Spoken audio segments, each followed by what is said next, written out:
আসসালামু আলাইকুম। আমি আজকে আপনাদের জন্য নতুন একটা টিউটোরিয়াল নিয়ে আসতেছি। সেটা হচ্ছে কিভাবে আপনার স্মার্টফোনে পাসওয়ার্ড ছাড়া যে কোনো ওয়াইফাই ফ্রি চালাবেন।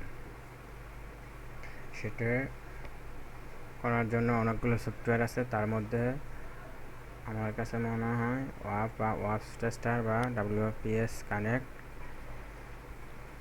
বেটার। এখন চলুন আমরা কিভাবে আমাদের মোবাইলে সেটা আমরা সেট আপ করবো। অ্যাট ফার্স্ট আপনি আপনার মোবাইলের প্লে স্টোরে যাবেন, প্লে স্টোরে যা ক্লিক করবেন, ক্লিক করার পর সার্চ অপশন আসবে, সার্চ অপশনে আপনি WAP ওয়াপস টেস্টার নামক সফটওয়্যারের নামটা লিখবেন। আর শুধু এই ওয়াপ লিখলেই বাকিটুকু কত চলে আসার কথা। আসার পরে সেটা আপনি আপনার মোবাইলে ইনস্টল করবেন। ইনস্টল করার পর আপনার মোবাইলে এরকম রিফ্রেশ করা অথবা স্ক্যান করার একটা অপশন আসবে, সেটা আপনি ক্লিক করবেন। ক্লিক করার পরে আপনাকে এরকম একটা উইন্ডো দেখাবে আপনার মোবাইলে, যেটাতে আপনার সবুজ কালার থাকবে বা গ্রিন কালারের অপশন থাকবে এরকম। সেটা আপনি ইউজ করতে পারবেন। এখানে দেখা আর যেটা রেড কালার থাকবে বা লাল, সেটা আপনি ইউজ করতে পারবেন না, আপনার জায়গায় পারমিশন দেওয়া হবে না। এখানে আপনি দেখেন দুটো ওয়াইফাই কানেক্ট আপনি ইউজ করতে পারবেন, একটা পারবেন না।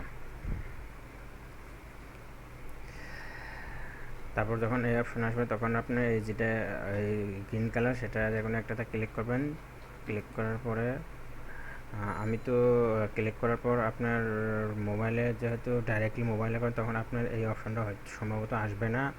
আর যদি আসে, ট্রাই টু কানেক্টে ক্লিক করবেন। ক্লিক করার পর আপনার এখানে দেখেন তিনটে অপশন আছে। তিনটে অপশনের মধ্যে connect, automatic pin, custom pin, manually pin selection. আপনি এখানে তিনটে অপশনের মধ্যে প্রথম যে অপশনটা আছে কানেক্ট অটোমেটিক পিন, সেটাতে ক্লিক করবেন। ক্লিক করার পর আপনার মোবাইলে এই যে চুজ মেথড নামে একটা অপশন আসবে। চুজ মেথড অপশনের পর সেখানে আপনি দেখবেন নিচে নো রুট আর রুট এরকম দুটো অপশন চলে আসবে। যেটা নো রুট থাকবে আপনি নো রুটে ক্লিক করবেন। ক্লিক করার পর আপনার মোবাইলে অটো এই যে ওয়াইফাই কানেকশন এরকম চলে আসবে। আর এই বর্তমানে প্রায় 95% মোবাইলে এই সফটওয়্যারটা সেট আপ দেওয়া যায়। আর আপনার মোবাইলে যদি সব মোবাইলে চলবে আশা করি। আর যদি আপনার মোবাইলে এই সফটওয়্যারটা একবার সেট আপ দেওয়া থাকে, দিয়ে দেন, সেক্ষেত্রে আপনি যে কোনো সময় যে ওয়াইফাই আন্ডারে চলে যাবেন, সেখানে আপনার কানেক্ট অটো পাবে। এত কিছু করার তখন আর প্রয়োজন পড়বে না, তখন অটো কানেক্ট পাবেন, সেটা আপনি নেট চালাতে পারবেন। Thank you.